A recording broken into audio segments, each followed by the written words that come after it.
Hi everyone, it's Zach with Palantir Research. I'll cut right to the chase. In recent news, there's a new $18.5 million contract. Awesome to see a new headline, but after doing a little digging, I'm still positive about the news, but also want to be a little cautious, or at least not overly optimistic, if this actually means growth in the spending from the Air Force to Palantir. I've shown this a million times, but from the government contract spend data I've been analyzing, the Air Force has already been consistent in their spend to Palantir for 2021 and 2022 to this specific contract number. When I group these together, you'll see around $86 million for 2021 and around the same amount for 2022. So we can't confirm it now if it's actually a true increase in spend or if it's just the typical progress throughout the year towards another $86 million for 2023. I might be grasping at straws since it's still early in the year, but $18.5 million does seem to be the status quo roughly at this point of the year. In 2021, it initially started at $16.8 million on April 29, 2021, and for 2022, they only accumulated around $5.6 million by April 21, 2022. However, we see a ton of eight-figure contracts later on, so it looks like we'll just have to see. Somewhat related news also for military spending, NATO's Secretary General released the 2022 report, which outlines where NATO stands today and where it will be going. And more importantly, I guess as an investor, the spending. As you can imagine, China and Russia were the hot topics, but as a Palantir investor, you are probably curious about budgets. I'll cut to this clip first and let me know what you think. Control arrangements. We agreed a new strategic concept, the first in a decade, to guide our alliance in an era of strategic competition.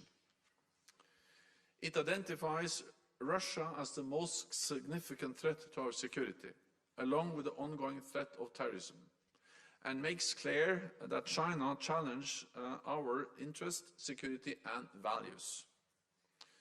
2022 was the 8th consecutive year of increased defense spending across Europe and Canada. Last year, defense spending increased by 2.2% in real terms. Since allies agreed the defense investment pledge in 2014, European allies and Canada have spent an additional $350 billion extra on defense. Many allies have also announced significant defense spending increases since Russia's invasion. Now these pledges must turn into real cash, contracts, and concrete equipment, because defense spending underpins everything we do.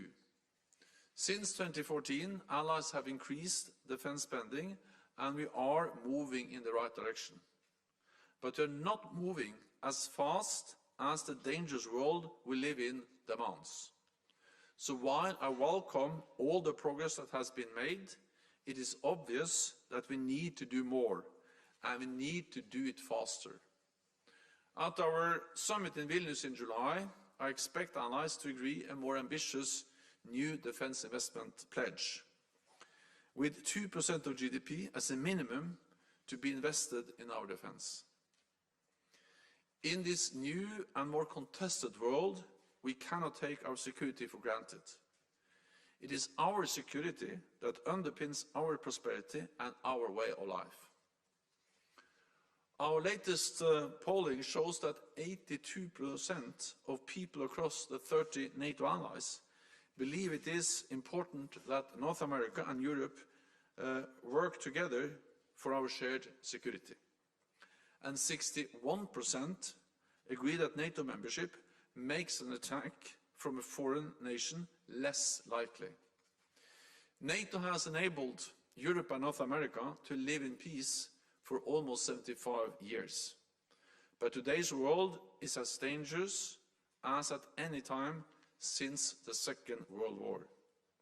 The years to come will be challenging, and NATO must continue to rise to the challenge. Great. Let me know what you think in the comments down below. But cutting to the numbers, here's a quick table I put together based on the NATO report. All these numbers are in the appendix at the end of the report, and you'll see each country spends a certain percentage of their GDP. So with their GDP values, I was able to calculate how much in total they contributed to NATO. Keep in mind, these are in 2015 dollars just so they can keep it consistent. And I'm just going to work off of the 2022 numbers because they're the most recent, but these are prices and exchange rates, I said, tied to 2015. So in reality, nominally, these values should actually be higher for 2023 dollars. So looking at my estimates, I put a simple market share capture of 0.5% of all NATO countries, and you'll see that's already $5 billion. Maybe that's too optimistic, so I put together a 0.1% of capture, which is around $1 billion.